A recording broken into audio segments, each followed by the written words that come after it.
할렐루야. 하나님께서 우리에게 주시는 말씀은 지난주에 이어서 디모데후서 2장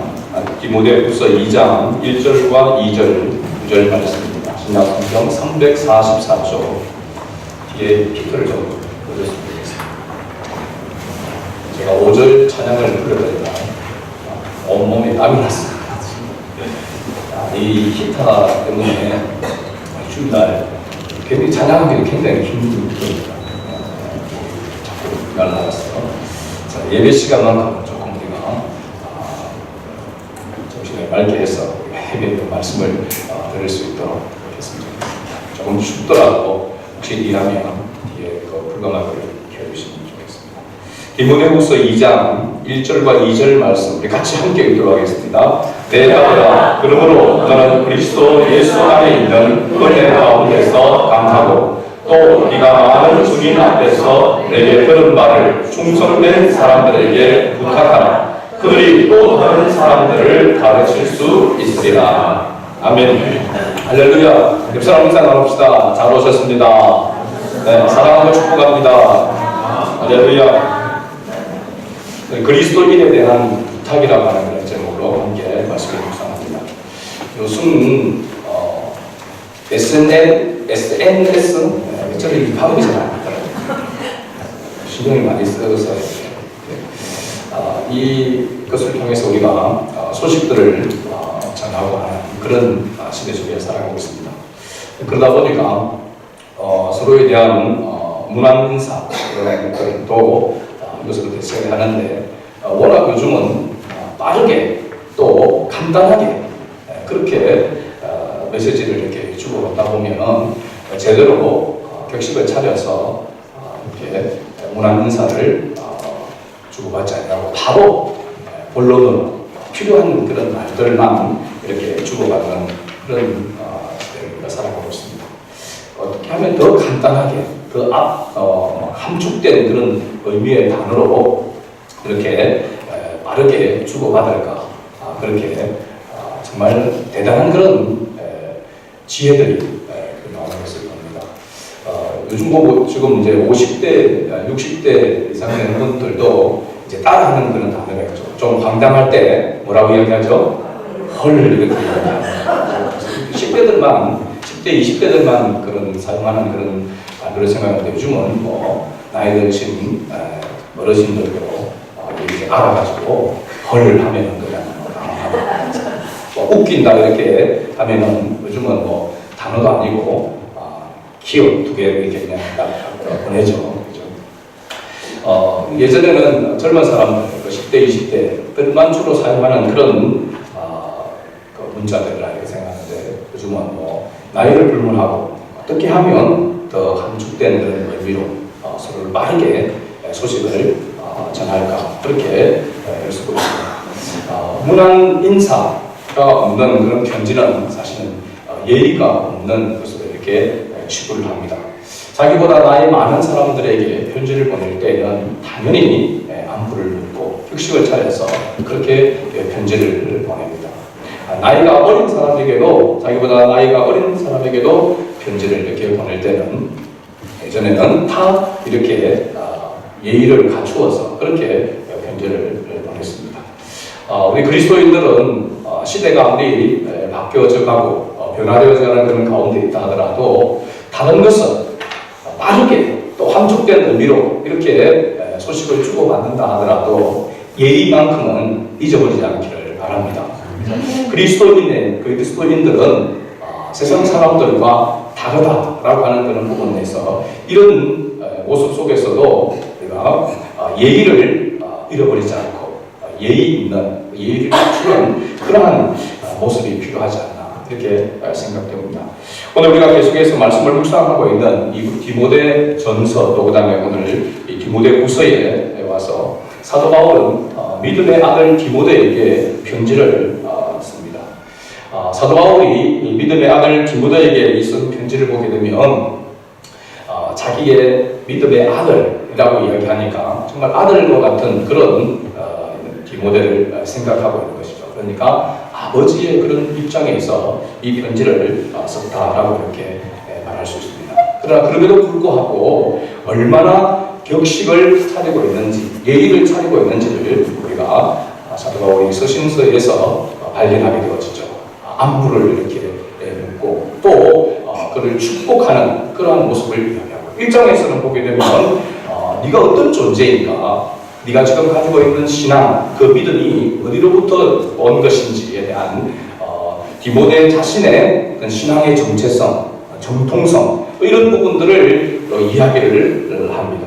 그리고 난 다음에 목회를 함에 있어서 지난주의 말씀을 묵상해 보게 되면 어떤 모습의 신앙생활을 해야 되고 목회를 해야 되는가 하는 것을 비유를 들어서 설명을 했죠. 지난주에 보면은 사도 바울이 어려울 때에 자주 찾아와서 격려하고 힘이 되어주고 또 많은 봉사, 헌신을 했던 그런 사람 오네시보로를 거명하면서 사도 바울은 이와 같은 그런 믿음에 신실한 사람이 되어지기를 원하고 있는 것을 볼 수 있습니다. 그 반대로 복음을 배척하고 복음을 부끄러워하고 또 전도자들과 교회를 배신하고 배반하는 그런 사람들도 있다라고 이렇게 이야기했죠. 대표적으로 지난주에 제가 좀 기억에 남으라고 이야기를 했는데 누구와 누구였습니까? 허모 게네하고 할 때마다 부결시키는 부결로 하고 있겠습니다. 이건 아마 잘 안 잊어버릴 것 같아요. 내가 꼭 이 디모데후서 말씀을 다 끝나고 나면 전체 성도들을 회상하고 이렇게 성경 시험을 이렇게 디모데전서와 디모데후서를 이렇게 시험을 치고 합니다. 그러니까 미리 잘 여러분들이 많이 읽고 또 그렇게 말씀을 듣는 설교 시간에 집중을 했으면 좋겠습니다. 사도 바울이 이 디모데에게 편지를 보낼 때에 디모데전서를 먼저 보냈습니다. 그리고 난 다음에 한 2-3년 지나고 난 다음에 이 디모데후서를 보내게 되어지는데 이 편지를 보낼 때에 사도 바울은 거의 이제 죽음이 임박해 있는 한 1년 정도 죽음을 앞두고 있는 상황 가운데서 이 편지를 썼다고 했습니다. 유언과 같은 그런 말씀이죠. 그러니까 우리가 유언이라고 할 때에 유언은 생각하면 우리는 머리에 먼저 떠오르는 게 뭡니까? 재산을 이렇게 뭔가 물려줄 것이 없는가, 유언한다 그런 생각을 하게 되는데 사도 바울에 있어서도 가장 중요한 건 뭔가 이 디모데에게 믿음의 아들에게 물려주고 싶은 또 부탁하고 싶은 그것이 바로 있다라고 하는 것입니다. 보면은 사도 바울에게 있어서는 어떤 최후의 마지막의 편지가 바로 이 디모데에게 보낸 디모데후서라고 이렇게 이야기할 수 있는 거죠. 그래서 디모데에게 꼭 필요한, 꼭 해주고 싶은 그러한 말씀을 지금 편지로 쓰고 있다라고 하는 것이죠. 그래서 이 사도 바울이 디모데에게 이와 같은 최후의 편지를 유언과 같은 이 말씀을 편지로 이렇게 보내는 것은 어떻게 보면 디모데에게뿐만 아니라 오늘 목회를 하고 있는 저와 또 그리스도 안에서 우리가 하나님의 자녀들 이 모든 성도들에게 보내는 그런 편지라고 해도 과언이 아니라 생각되어집니다. 물론 이 편지는 사도 바울 개인에 의해서 전해진 것이만 아니고 하나님께서 사도 바울을 통하여서 디모데에게 부탁하는 그런 말씀으로 우리는 받아들일 줄 믿습니다. 그럴 때에 이 말씀은 단순히 디모데에게만 전하는 말씀이 아니라 오늘 살아가고 있는 우리에게도 동일하게 부탁하고 있는 하나님의 말씀이요 또 목회자의 그러한 마음이다라고 이렇게 우리가 볼 수가 있는 것이죠. 디모데후서 1장에서 사도 바울은 디모데에게 문안 인사를 하고 난 다음에 그의 그 연약함 때문에 많은 염려를 하고 걱정을 하고 늘 기도하고 있었다라고 하는 것을 알 수 있습니다. 그래서 사도 바울은 이 디모데에게 이 연약함, 그 연약함과 그 부족함 그런 가운데 네가 머물러 있지 않냐고, 너는 이러이러한 사람이다, 이러이러한 존재다, 또 이러한 사명을 가지고 있다라고 하는 것을 일깨워 주고, 우리가 지난주에 말씀을 보면 그래서 오네시모로와 같은 이와 같은 사역자가, 이와 같은 목회자가 되어야 된다, 이와 같은 성도가 되어야 된다라고 하는 것을 이야기하고 있는 것이죠. 이 장면에 가서 이제 본격적으로 사도 바울이 디모데에게 정말 부탁하고자 하고 있는 그 본론 본문적인 이야기가 시작되고 있는 것이죠. 오늘 우리가 읽었던 본문 2장 1절과 2절 말씀을 통해서 사도 바울이 디모데에게 그리고 오늘 살아가고 있는 우리 그리스도인에게 부탁하고자 하는 그 말씀이 무엇인지를 우리가 살펴보면서 함께 은혜를 나누고자 합니다. 첫 번째, 사도 바울이 이 디모데에게 부탁하고 우리에게 부탁하고 있는 것은 그리스도 예수 안에 있는 은혜 가운데서 강하라라고 이렇게 부탁하고 있습니다. 그리스도 예수 안에 있는 은혜 가운데 강하라. 그런데 여기 보면은 그리스도 예수, 그리고 은혜, 그리고 강함, 이것은 서로 연결되어져 있는 것을 우리가 알 수 있습니다. 여기 보면 그리스도 예수와 은혜라고 하는 것은 같은 그런 의미라고 할 수 있고 또 강함도 같은 그런 의미로 연결되어져 있다고 하는 것입니다. 그리스도인의 강함은 은혜 가운데서 강하게 되는 것이고 이 은혜는 그리스도 예수로부터 나온다고 하는 것이죠. 근데 은혜의 출처가 다른 것에 있지 아니하고 그리스도 예수로부터 나온다고 사도 바울은 계속해서 강조하고 있는 것을 봅니다. 우리가 살펴봤던 1장 2절에도 보게 되면 1장 2절을 한번 봅니다. 같이 읽어볼까요? 디모데후서 1장 2절. 사랑하는 아들 디모데에게 편지하니 하나님 아버지와 그리스도 예수 우리 주께로부터 은혜와 긍휼과 평강이 내게 있을지어다. 아멘. 하나님 아버지와 그리스도 예수 우리 주께로부터 은혜와 긍휼과 평강이 내게 있을지어다.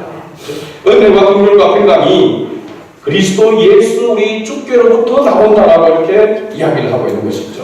또 1장 9절 말씀에도 보면은 9절을 같이 읽어봅니다. 하나님이 우리를 구원하사 거룩하신 소명으로 부르심은 우리의 행위대로 하심이 아니요 오직 자기의 뜻과 영원전부터 그리스도 예수 안에서 우리에게 주신 은혜대로 하심이라. 아멘. 사도 바울은 은혜의 출처가 은혜가 어디서부터 오는가라고 하는 걸 할 때에 오직 그리스도 예수로부터 은혜가 온다라고 이렇게 강조하고 있습니다. 이 이유가 뭘까요? 여기서 말하는 은혜는 그냥 우리가 도움을 받는다, 우리가 그냥 알고 있듯이 선물을 받았다라고 하는 것으로 이렇게 생각할 수 있지만 정말 이 선물은 선물인데 이 선물은 이 세상에 그 누구로부터 받을 수 없는 오직 한 분 예수 그리스도를 통해서만 받을 수 있는 선물이기 때문에 이 은혜는 오직 예수 그리스도로부터만 온다라고 이렇게 강조하고 있는 것이죠. 이 선물이 뭡니까?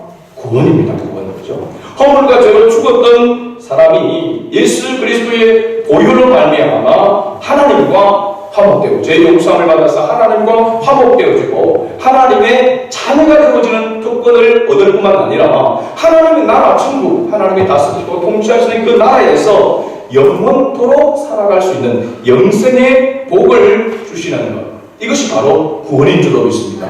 이것을 하나님 아버지와 주 예수 그리스도로부터 우리에게 주신 은혜라고 하는 것입니다. 근데 이 은혜만 있으면 이 세상에서 어떤 자가 된다는 겁니까? 강한 자가 된다고 이야기합니다. 여러분은 예수 그리스도로 말미암아 구원을 받은 하나님의 자녀가 맞습니까? 네. 그렇다면 여러분 강한 자입니까? 약한 자입니까? 강한 자인 걸 여러분 믿습니까? 네. 여러분 힘이 셉니까? 여러분은 돈이 많습니까? 권력을 가지고 있습니까?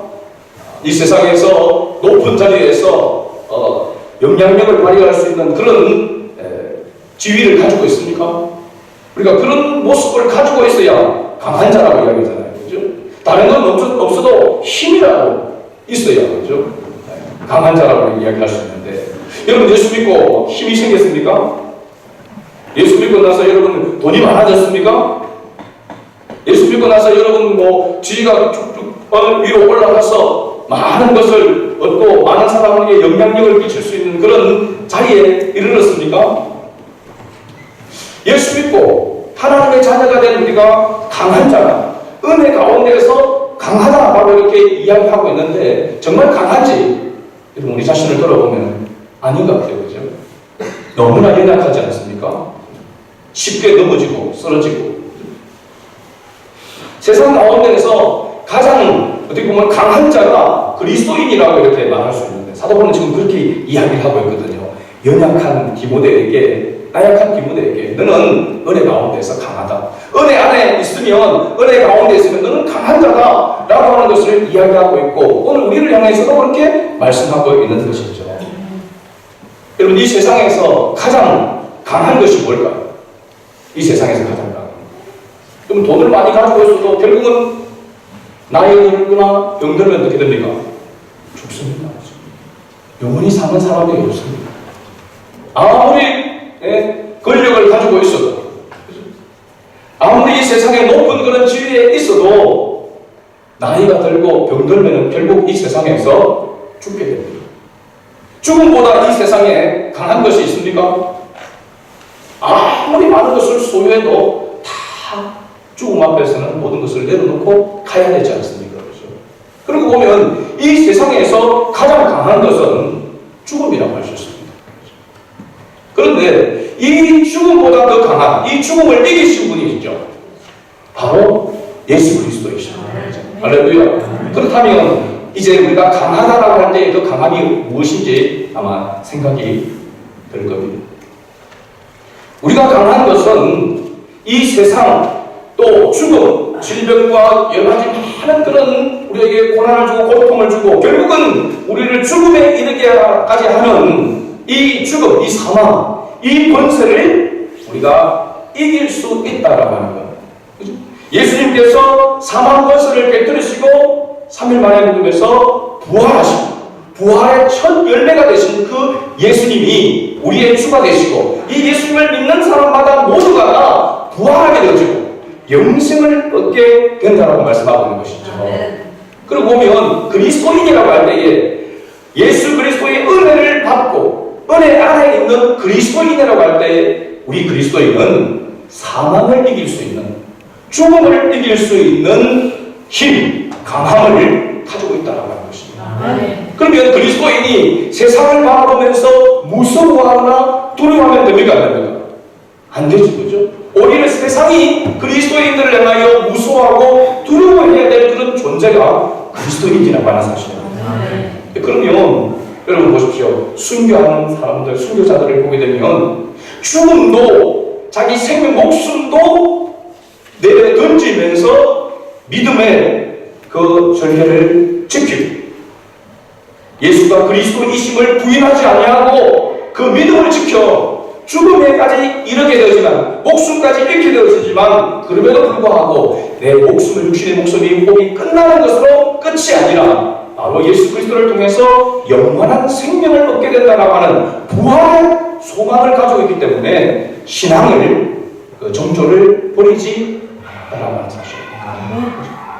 그래서 이 세상에서 가장 무서운 사람이 누구냐? 죽음도 겁을 안 내는 사람이죠. 그래서 죽자고 달려드는 사람은 못 이긴다 이야기하잖아요.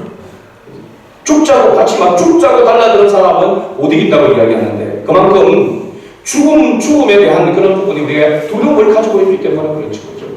그런데 그리스도인은 그리스도 안에 거하면은 바로 강한 자, 죽음도 이길 수 있는 바로 강한 자라고 이야기를 하고 있는 것이죠.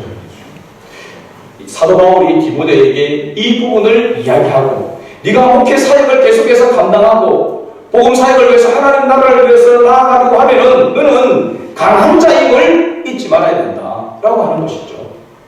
병이 있고 질병을 가지고 있고 여러 가지 교회 안에서의 상황이 거짓 교사들로 인해서 이단들로 인하여서 교회가 목회하기가 너무나도 힘든 그런 상황 가운데 있고 특히 나이가 어리다라고 하는 것 때문에 지도자로서 인정을 받지 못하는 그런 모습 가운데 있는 디모데를 향하여서 그렇지 않다. 네가 지금 처해져 있는 형편과 환경은 약한 자인 것 같이 보이지만 너는 약한 자가 아니다. 육신적으로는 약한 자지만 환경적으로는 약한 자이지만 네가 그리스도의 은혜 안에 있으면 너는 강한 자이다. 그것을 지금 디모데에게 이야기하고 있습니다. 그래서 가장 먼저 그리스도인에게 또 우리가 직분자에게 사명자에게 사역자에게 가장 중요한 것은 그리스도 안에 있는 은혜 속에 우리가 머무는 것입니다. 여러분 우리가 강하고 담대한 마음이 생길 때에 여러 가지 힘들고 어려운 것도 불구하고 또 많은 장애물들도 있음에도 불구하고 그것을 뛰어넘어갈 수 있는 것은 나 혼자 이 일을 감당하는 것이 아니라 나와 함께 하시는 하나님이, 나와 함께 하시는 주님이 나와 함께 하시고, 주님이 앞서 싸우시고 주님이 앞서 길을 여신다라고 하는 그 믿음이 있고, 그 믿음이 우리 안에 불같이 일어나게 되면 담대함으로 나아가게 되는 것입니다. 어쩌면 눈앞에 보이지 않는 그 일들에도 자신을 내어 던질 수 있는 그런 모습으로 나아갈 수 있다는 것입니다. 이것이 바로 강한 자입니다. 오늘 우리 그리스도인들이 세상 속에서 너무나도 약한 자와 같은, 실패자와 같은, 그와 같은 모습 속에 있는 것은, 또 스스로 그렇게 생각하고 있는 것은 무엇의 부재냐면 바로 하나님의 은혜 안에, 내가 하나님의 은혜 안에, 그리스도의 은혜 안에 있는 사람이다, 하나님의 자녀이다, 하나님이 나와 함께하고 있다라고 하는 사실을 잊어버릴 때에 우리는 나약한 자, 눈에 보이는 것, 내가 죄된 그 환경에 따라서 내 자신을 그냥 생각하고 판단해버리는, 그래서 무능하게 보이고 존재 가치가 없는 그러한 자로 생각하며 살아가는 것입니다. 그래서 하나님을 믿고 주님을 찾는데도 예수 믿는 사람이 한숨을 쉬면서 주여, 정말 주님을 바라본다는 주여가 아니라 한숨을 쉬면서 주여, 뭐 기도를 쓰면 그냥 한숨을 쉬면서 주여, 이것은 그리스도인으로서 합당치 않다는 사실입니다. 정말 힘들고 어려울 때에 눈앞이 캄캄하고 또 스스로 그것을 극복할 수 없는 그런 상황 가운데 처할 때에 정말로 믿음으로 주의 이름을 불러야 될 줄로 믿습니다. 우리는 하나님의 자녀이고 하나님을 붙들고 하나님과 함께하면 능치 못할 일이 없는 존재이기 때문에 그렇습니다. 그래서 세상이 우리를 두려워하고 세상이 우리를 무서워하는 그런 존재임을 우리가 다시 한번 기억할 수 있길 바랍니다. 두 번째로 사도 바울은 디모데에게 내게 들은 바 충성된 사람들에게 부탁하라라고 이렇게 당부하고 있는 것을 봅니다. 2절 말씀에 보면 또 네가 많은 증인 앞에서 내게 들은 바를 충성된 사람들에게 부탁하라. 그들이 또 다른 사람들을 가르칠 수 있으리라 이렇게 말씀합니다. 여기 보면 많은 증인 앞에서 네게 들은 바를 충성된 사람들에게 부탁하라. 조금 이렇게 의미가 좀 그렇습니다. 에베소 교회를 지금 목회하고 있는 디모데에게 있어서 에베소 교회의 성도들이 많았을까요? 적었을까요? 많은 성도들이 있었다고 하는 것을 알 수가 있습니다. 많은 증인이라고 하면은 그래도 예수가 그리스도이심을 믿는다라고 하는 믿음의 증거를 가지고 있는 사람들이 그 교회에 많았다는 것입니다. 그렇죠? 여러분 교회사에서 볼 때에 정확하지는 않지만 안디옥 교회, 그죠? 안디옥 교회가 이방 선교의 전초 기지로서 쓰임을 받았는데 그 안디옥 교회와 안디옥 교회에서 주변에 세워진 그 교회들의 그 당시의 성도들의 숫자가 50만이라고 이렇게 이야기합니다. 엄청난 숫자예요, 엄청난. 제가 안디옥 교회에 관한 그런 책과 그런 리포트를 공부하면서 쓴 적이 있습니다. 그래서 안디옥 교회가 모체가 되어지고 그 교회 소수는 지교회라고 이렇게 이야기했죠. 있는 그 교회가 숫자의 성도 수가 적어도 50만이 넘었을 것이라고 이렇게 봅니다. 에베소 교회가 그러면 소아시아 이 지역 가운데서 굉장히 처음 이렇게 나오고 많이 언급되어지는 그런 모습을 보고 사도 바울이 이곳에서 3년 이상을 머물면서 복음을 전함으로 해가지고 세워진 교회입니다. 그래서 소아시아에 있는 다른 교회들보다도 가장 성도의 수가 많았다고 볼 수 있는 것이죠. 그런데 중요한 것은 사도 바울이 오늘 디모데에게 고면할 때에 교인들의 숫자가, 성도들이 많은 정예들이 교회 안에 많았지만 그 가운데서 충성된 사람들에게, 그 중에서 충성된 사람들에게 부탁하라고 말씀하고 있는 것이죠. 이 충성된 사람이 어떤 사람인가? 그런 생각할 때에 지금 디모데라고 하는 목회자를 통하여서 복음을 듣고 또 하나님의 말씀에 가르침을 받고 그 말씀대로 순종하며 따르는 사람들이 충성된 사람이라고 볼 수 있죠. 말씀을 듣고도 그 말씀대로 순종하지 아니하고 그냥 머물러 있는 사람들이, 성도들이 많이 있었고 그 가운데서 말씀을 가르치면 말씀을 깨닫고 그 말씀대로 바로 순종하며 행동하는 충성된 그런 사람들이 그들 가운데 있었다고 하는 사실이죠. 지금도 우리가 교회를 보게 되어지면 그렇습니다. 교회 안에서 그냥 왔다 갔다 하는 사람, 그런 성도도 있지만 교회 안에서 여러 가지 여러 모양으로 앞장서서 열심히 헌신하고 충성하는 사람들이 있습니다. 어느 교회나 그렇죠. 그 충성하는 사람들이 숫자가 많으면 많을수록 그 교회는 더 건강한 교회라고 이야기할 수 있는 것이죠. 많이 섬기고 헌신하고 봉사하는 사람, 모든 성도들이 다 같이 함께 봉사하고 헌신할 때에 그 교회는 건강한 교회가 되는 것입니다. 그런데 10명이 모이면 그 중에 1명이, 100명이 모이면 그 중에서 10명만 헌신하고 충성되게 된다면 건강한 교회라고 말할 수 있죠. 지금 한국 교회가 이전에는요, 한 20년, 30년 전에 하더라도 교회 안에 20%는 충성된 사람이 있다라고 했습니다. 지금에 와서 보면 20%, 2%도 사실은 하기 어려울 것입니다. 그만큼 충성된 성도가 많이, 지금 교회 안에 충성된 성도가 많이 없다는 사실입니다. 우리 교회에 여러분 감사한 것은 그나마 모두가 다 청소도 하고 일들을 할 때 같이 협력하고 하는 그런 모습은 여러분 이런 일들이 그냥 주어지는 것이 아닙니다. 여러분 이런 기회가 그냥 주어지는 것이 아니에요. 여러분 사실은 우리가 큰 대형교회를 가게 되어지면 좋은 점이 있는 그런 부분들이 바로 편하게 신앙생활을 할 수 있다고 하는데 그게 과연 좋은 것인가 생각해 봐야 되죠. 주님 안에서 내가 헌신하고 봉사할 수 있는 일들을 내가 맡는다라고 하는 것은 복인 줄 믿습니다.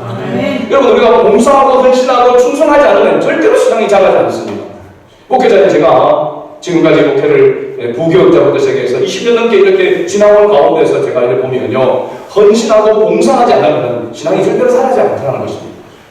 특이한 이런 부분은 특히 주일학교 교사를 하는 분들, 이제 우리 청년부를 맡아서 제가 이렇게 목사를 했을 때도 보면 청년들 가운데서 이제 고등학교를 졸업하고 청년이 되어져서 대학생이 되어져서 그러면 주일학교 교사로 막 이렇게 스카웃을 이렇게 합니다. 근데 아무나 스카웃은 안 해줘. 겨우 주일만 나오고 또 주일날도 왔다 갔다 하는 청년을 교사로 쓰지 않습니다. 그죠? 아무리 좋아도 못 씁니다. 그래도 주일날 와서 아이들에게 조금이라도 모범이 되어지는 그런 청년들을 교사를 세우게 되죠. 그럼 그 교사를 세우게 되어지면 나중에 지나서 보면 몇 년 지나서 보면 교사로 헌신한 청년과 아무것도 안 한 청년의 신앙의 차이는 엄청나게 차이 납니다. 질적으로 엄청 차이 납니다. 겉으로 보기에도 많은 차이가 나지만 질적으로도 신앙의 성숙도가 차이가 나다라는 것입니다. 지금도 마찬가지인데 여러분 우리가 교회 안에서 뭔가 봉사하고 헌신하고 내가 해야 될 내가 가진 그런 은사 내가 가진 그런 그 몸주 안에서 내가 최선을 다해 섬기려고 하는 그런 모습이 있을 때에 하나님께서 그 사람에게 더욱더 은혜를 더하여 주시는 것입니다. 그래서 헌신하고 봉사하는 충성된 사람이 되어 있는데 이 충성된 사람을 오늘 사도 바울은 디모데를 통해서 이야기하기를 어떤 사람인가? 그냥 목사님 말씀에 하나님의 말씀에 그냥 무조건 순종하고 따르는 사람 거기에 한정하지 아니하고 더 나아가서 또 다른 사람을 가르칠 수 있으리라 라고 이렇게 말씀하고 있습니다. 이 가르친다라고 하는 것은 우리가 지식적으로 하나님의 말씀을 가르치고 하는 것을 이야기한다고 볼 수 있지만 더 확실한 것은 말로만이 아니라 삶을 통하여 가르칠 수 있는 모범적인 그런 사람이 바로 충성된 사람이라고 하는 사실이죠. 분당 우리 교회 이찬수 목사님 우리가 잘 알죠. 그렇죠? 그 목사님이 쓴 책 가운데에서 삶으로 증명하라라고 하는 책이 있습니다. 저도 오늘 전에 책을 이렇게 보았는데 거기 보면 이런 말이 있습니다. 그리스도인은 삶으로 그리스도의 향기를 나타내야 한다. 할렐루야. 맞는 말이죠. 그리스도인은 그냥 말로만이 아니라 삶을 통하여 그리스도의 향기를 나타내야 된다는 것입니다. 근데 이 책이 쓸 때에 목사님이 무엇에 대한 설교를 하면서 이 말을 했냐면은 성령의 9가지의 열매를 설교하면서 이 말씀을 하는 것입니다. 성령의 9가지 열매, 사랑과 희락과 화평과 오래 참음과 온유와 충성과 절제의 그 열매를 우리가 알고 외우고 암송하는 것으로 다가 아니라 그 9가지의 열매를 우리의 삶을 통해서 맺어야 한다는 것입니다. 우리가 하나님의 말씀을 많이 아는 것도 중요합니다만 그것을 아는 것에 그치지 아니하고 그 말씀을 삶을 통하여서 열매를 맺는 그 성도가 바로 충성된 성도인 줄로 믿습니다. 삶을 통해서. 그래서 가르친다라고 할 때 그 가르치는 것은 그냥 말로만이 아니라 지식적으로 가르치는 것만 아니라 삶을 통해서 나타낼 수 있어야 된다는 것이죠. 오늘날 우리가 교회 안에서 교사하기가 사실은 많이 끊어지는 그런 부분이 있습니다. 왜냐하면 교사하려고 그러면은 아이들한테 책 잡히지 아니하고 좀 더 모범적인 그런 모습을 보여야 되는데 그렇게 하려고 그러면 부담스럽다는 거죠. 그래서 요즘은 교사를 세우는 것이 너무 힘들어요. 제가 부교육자들 있을 때로 연구할 때 요즘에는 항상 부교육자들은 고민이 뭐냐면 내년에 교사들을 어떻게 세울 것인가. 그래서 막 그때부터 조금 사실 제가 큰 교회는 부교육자들에게 서로 막 그렇게 보이지 않게 서로 어떻게 보면 전쟁을 합니다. 서로 좋은 교사를 데려오려고. 좋은 교사가 데려오면 그 부서가 성장하게 되지니까, 부흥하게 되지니까 얼마나 좋은 교사를 많이 영입하느냐에 따라서 그 부서가 부흥하고 성장하느냐가 달려있기 때문에 그렇습니다. 그런데 그때나 지금은 다르는 말이죠. 교사들이 힘들다는 것입니다. 아침 일찍 나오는 것부터 일어나서 준비해서 나오는 것부터 힘들어요. 요즘 같은 경우 바쁜 가운데서 밤에 요즘 일찍 그렇게 10시나 9시나 이렇게 자는 사람들이 있습니까? 12시 넘어서 자는데 주일만이라도 좀 늦잠을 이렇게 자고 싶은 그런 마음이 있는데 교사가 되어주면 일찍 준비해서 나와야 된단 말이죠. 애들 가르치는 건 부처 문제고 일어나서 나오는 것 자체가 힘든 시대죠. 그죠? 그러니까 교사하기가 부담이 되고 좀 힘들다라고 이야기를 하는 것이죠. 오늘 우리는 그럼에도 불구하고 저는 우리 사천성함교회가 하나님께서 특별하게 다음 세대를, 아이들을, 자녀들을 우리에게 하나님께서 허락해 주신 것은 특별한 뜻이 있다고 그렇게 확신합니다.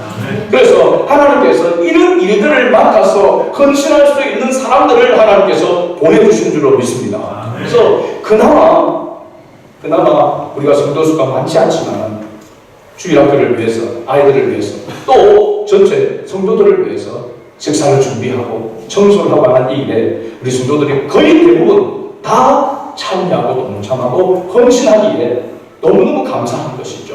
그래서 하나님께서 그 은혜가 계속해서 도와여주고 그래서 주일학교뿐만 아니라 우리 교회가 안과 밖으로 건강한 교회가 되어져서 지역 복음화를 이루어가는 일에 쓰임받는 그런 교회가 되어지기를 원합니다.